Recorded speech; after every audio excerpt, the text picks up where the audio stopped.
NHL review, October 21st, 2018. Let's get to the board. First game of the night is Tampa Bay Lightning over the Chicago Blackhawks. They win 6-3. Kucherov opens the scoring, his second of the season, assisted by Hedman. Chicago answers right back. Fortin gets his first of the season, assisted by Ruda and Keith, and basically on a breakaway. And up until that point, the ice was slanted in Tampa Bay's favor. I think Chicago might have gotten out of their zone maybe once or twice. It was pretty scary for Chicago, and but after they scored that goal, they kind of took over the rest of that period. But that ended in the second, as Tampa Bay poured on about like 32, 34 shots. I think they broke a record for shots in a period or the second period. And they just plastered Cam Ward with rubber. Starting with Cirelli, who scored his second of the season, assisted by Point and McDonough.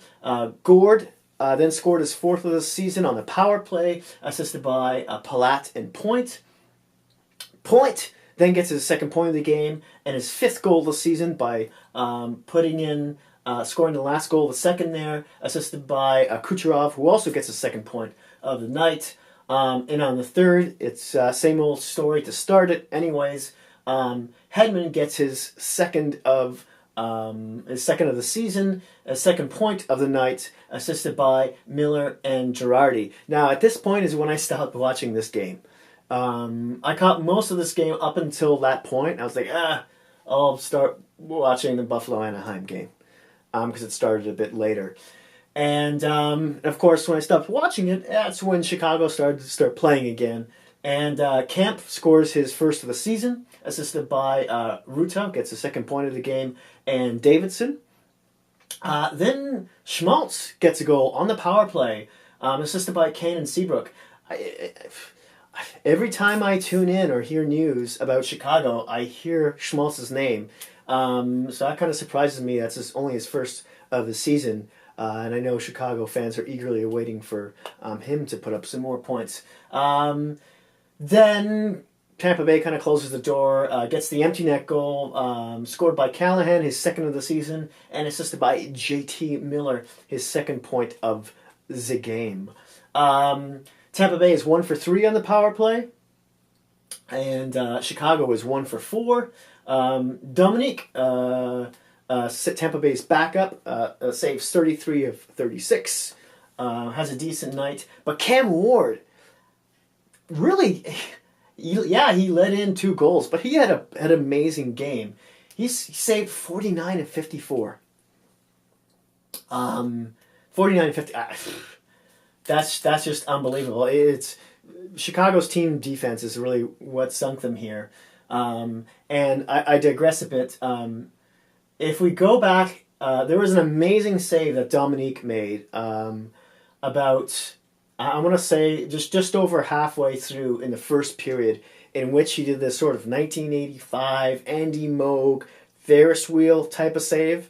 I'm sure you're going to see that replayed online somewhere, most likely on Twitter especially. You can go to Tampa's Twitter page and check that out. Tampa is now 5-1-1 with 11 points. And Chicago are surprising a lot of people. They're 4-2-2 with 10 points. Crawford is back as well, albeit he didn't play in this game. He played the night before. Can they keep it up? I mean, everyone expected Chicago, I think, at least I did, to be in the bottom third of the league, and they're not doing too badly. Moving on. Calgary Flames beat the New York Rangers 4-1. Calgary opens it up in the first with Gaudreau having his fourth of the season, assisted by Monahan. Second period, Hathaway scores his first goal of the season, assisted by Jankowski. Gaudreau scores again in this game, potting his fifth of the season, assisted by Giordano. Then moving on to the third period, Rangers fight back on the power play. Zimbajad scores his third of the season, assisted by Pionk. Pionk, and Zuccarello. And then Hathaway scores his second of the season, second of the game, unassisted. And again, I didn't watch this game. This was towards the end of the game, and I thought it might be an empty net goal, but it wasn't listed as one. So maybe some Ranger or Flame fans can let me know that in the comments section. A note here on Hathaway, because I didn't know who he was. He plays both wings for Calgary, and he was a call-up last season from the AHL. He played about 18 games in the AHL and scored 19 points. Calgary called him up for 59 games, a 59-game stretch, and I think he only had like 13 points. So I'm curious to see how he continues to do. I think he might be stepping in for someone here. Maybe he's one of those players who sits in the box as a scratch from time to time. So let's see how he continues to do. Calgary is 0 for 2 on the power play on the night. The Rangers are 1 for 2. Riddick makes 44 saves on 45 shots. This was not a lack of effort on the Rangers' part. I don't know how many of those were actually decent scoring chances. But that's a lot of rubber to face in one game, and he only let in one goal. Riddick has looked pretty good every time he steps in the net for Calgary, so maybe he'll be slowly taking more of the workload off of Mike Smith. We'll see. Lundqvist makes 22 of 26 saves. I don't know how many of those were actual, his fault really, or team defense. Calgary Flames are now 5-3-0 on the season for 10 points. Very respectable. And the Rangers are 2-5-1 with 5 points, kind of where I think everyone expected them to be around this time in the Jack Hughes conversation for the draft next year. Moving on. Buffalo Sabres beat the Anaheim Ducks 4-2 in Anaheim. In the first... Anaheim was winning this game 2-0. And Buffalo came back and scored 4 straight goals. That's the highlight right there. So Buffalo, also, both teams played last night. Anaheim lost to the Vegas Golden Knights, and Buffalo beat the LA Kings 4-1, which started that whole Stevens controversy, their LA's coach. And the players had a meeting and la la la. I have a video on News and Notes that I uploaded earlier today that you might want to watch more about that. In any case, let's get to the scoring. Sam Steele opens it up with his first of the season, assisted by Montour and Lindholm. On the second period, Sherwood scores his second of the year, assisted by Comtois and Montour. Montour gets his second point of the game already, his second assist. Comtois, a little side note, he's just played his 9th game. He's a rookie, so if he gets played for one more game, he burns a year on his entry-level contract.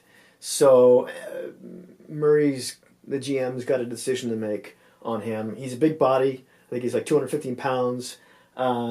He plays really well. He lays the body. He separates guys from pucks. He looks to be like an up-and-comer. Kind of what maybe people wanted Nick Ritchie to be. I don't know. We'll see if they keep him up or not. Buffalo starts making their comeback. Acapulco scores his first of the season. Can that be right?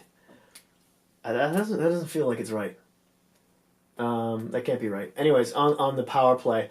I say this because I caught a game about 3-4 nights ago, and I swear Acapulco had a goal, but I got some of these stats off of sports, and I have a feeling that's not correct.